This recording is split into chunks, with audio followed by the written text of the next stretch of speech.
Ako ďalšiu zástavku sme zvolili Budmerickú izbičku.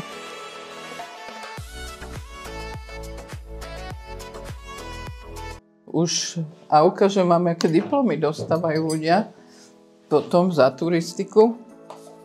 Máme výborného sprievodcu, vždy zoberieme voľakého geológa, historika a tak to teraz pôjdeme 8. Mohli by ste ísť s nami.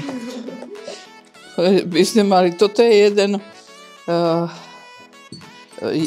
tento nás prevádza, to je historik. Takí účastníci ho dostávajú tiež. A kto nás prevádza po turistickej stránke, že sa vyzná vlastne pred minulý rok, za 2003.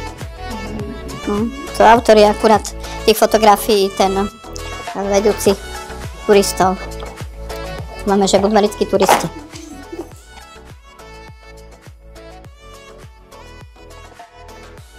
Táto izbička je založená na histórii Budmeric. V izbičke vás privítajú postaršie ženy, ktoré vám o tom veľa povedia. Treba si zavolať, aby ste mohli navštíviť toto miesto. Koná sa tam veľa rôznych akcií, o ktorých informujú na svojej webovej stránke. Vstup je síce dobrovoľný, ale príspevky slúžia na údržbu izbičky.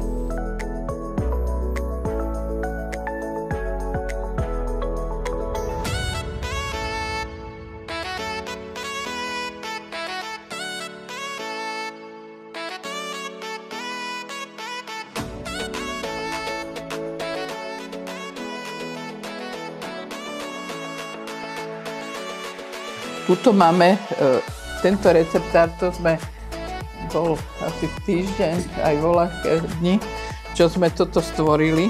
Tuto sú fotky z tých našich akcií. To je zase zvonku. Aj vonku sa sedí, toto sa tu uzavrie tá cesta. No, takáto ponuka zase je tam, že to vidíte, tu práve si tí aj, jak to ľudia chodia. Tuto sme, áno. No ale teraz vlastne, keď sme cez leto, tak tu sa predávajú koláče, bola, kedy sme vonku. No a teraz tam máme sedenie, hudba býva a tak. Tu sú rady. A tuto máme od chlieb, natierky, potom máme, že vlastne ten zemiak, čo obsahuje aj varné typy. No a ešte sme nahrali aj s Miškom Hercegom z Rádia Regina, také dobré rady. No takže, a tuto vidíte, že ako to tu bývalo. Jeden čas sme mali aj výstavu tých jedál. A to je naozaj od natierky, potom polievky, prívarky. Tak teraz to sú posledné.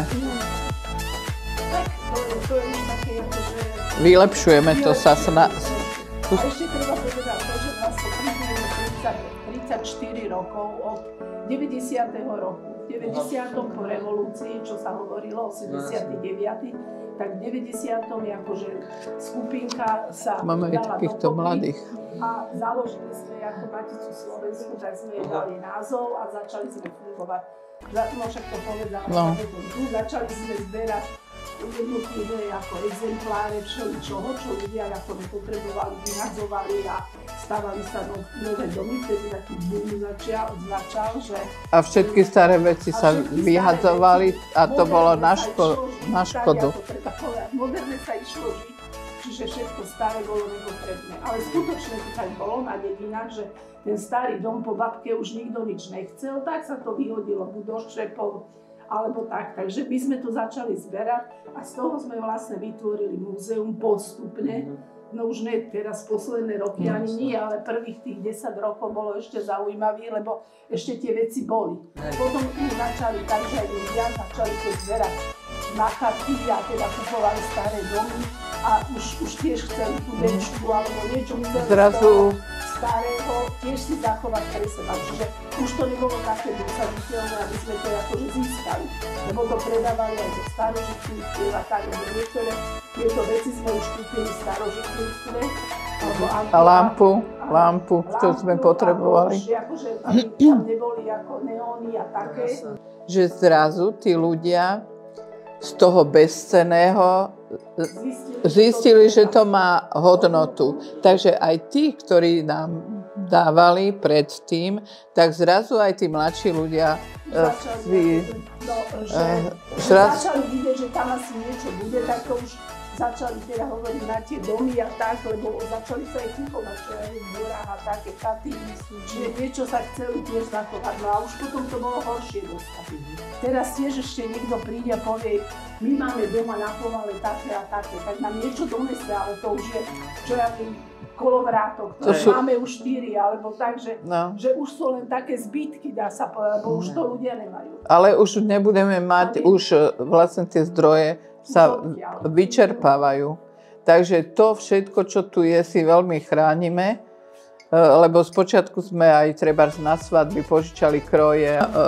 Je hrnčina taká pôvodná z Budmeric, ale tento džbán tu máme asi taký aj najstarší, aj pre nás veľmi vzácny, lebo aj keď bol cech hrnčírov mesta Budmeric v polovici 17. storočia, takže tuto už v roku 1602 tento džbán vlastne bol vyrobený. Tomuto sa hovorí debnenie. To je vlastne slúžilo, aby sa neprelialo, keď do vrchu naliali víno.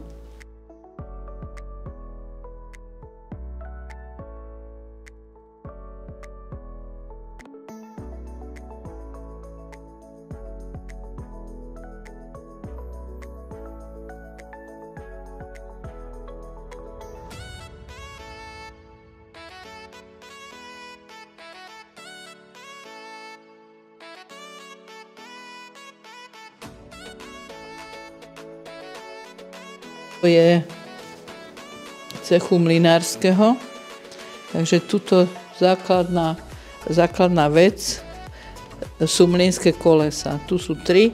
Okolo tých mlynských kolies, týchto okrajových, tak je vrbový prútik. Vrba rastie pri vode, to znamená, že to sú mlynské kolesá, mlyny, ktoré sú vodné.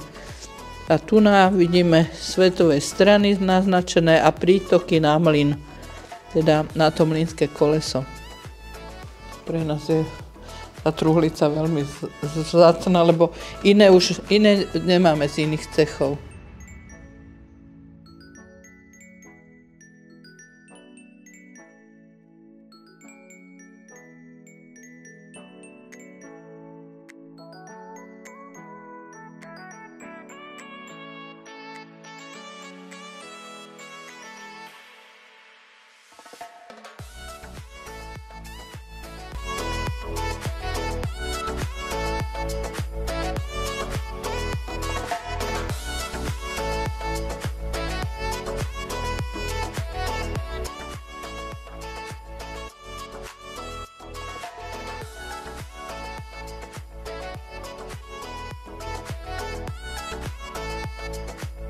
Ak by ste mali náladu sa ísť niekam prejsť mimo mesta, tak určite by ste mali navštíviť budmerické rybníky.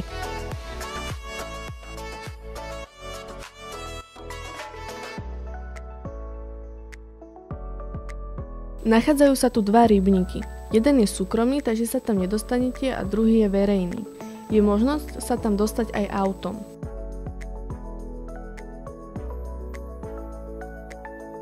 Vodnú nádrž navštevujú rybári zo širokého okolia. Počas prechádzky máte pohľad na panorámu Malých Karpát, kde z diaľky môžete vidieť hrad Červený kameň. Taktiež je možnosť sa prejsť rybníku z Budmerického parku pri Kaštieli. Dúfam, že sme vás oslovili týmito krásnymi miestami, ktoré sa nachádzajú v tejto malebnej obci.